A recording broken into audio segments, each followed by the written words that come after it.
Have you ever felt like you're constantly battling your own brain? Your thoughts racing, unable to focus on anything, and every task feeling insurmountable? You might be surprised to learn that millions worldwide experience these struggles every day due to a condition called ADHD. Stick around till the end because I'm going to reveal a surprising link between ADHD and a natural supplement that might just change how you think about this complex condition. Welcome back to Science Synthesis, where we dive into the fascinating world of science to understand the mysteries of our brains and bodies. In today's video, we're diving deep into the often misunderstood world of ADHD, going beyond those surface-level symptoms you might have heard before. We're talking about real science-backed information that can help you understand if this condition might be impacting your life. Let's paint a picture. Imagine a young woman named Sarah. She's bright, creative, and full of energy. But from a young age, she struggled to keep up in school. While other kids seem to absorb information effortlessly, Sarah feels like her brain is a tangled web of thoughts, constantly jumping between ideas. She loses track of her belongings, struggles to follow instructions, and often feels overwhelmed by even simple tasks. What Sarah, and many others like her, experience is more than just being easily distracted or a little forgetful. ADHD, or Attention Deficit Hyperactivity Disorder, is a neurodevelopmental condition that affects the brain's executive functions.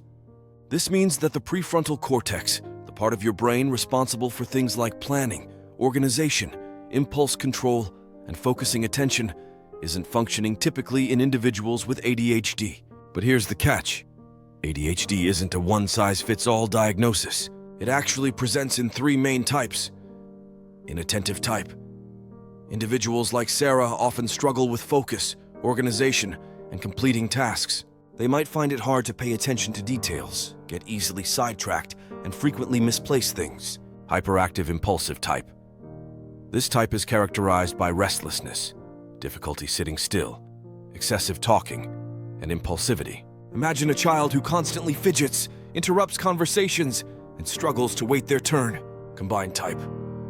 As the name suggests, this type presents with a combination of both inattentive and hyperactive impulsive symptoms. So, what causes this difference in brain activity that leads to the challenges of ADHD?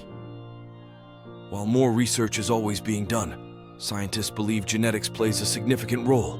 Studies have identified specific genes linked to ADHD, many of which are involved in the production and regulation of dopamine, a neurotransmitter crucial for motivation, reward, and focus.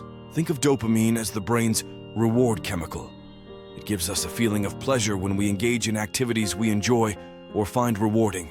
In individuals with ADHD, the dopamine reward pathway might be less active, making it harder to stay engaged in tasks that don't provide immediate gratification, especially if they require sustained mental effort. Now I know what you might be thinking. Wait, does this mean I have ADHD? It's crucial to remember that self-diagnosis isn't the answer.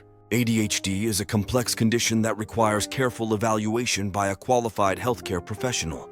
But being aware of the symptoms and the underlying brain mechanisms can be a powerful first step in seeking support.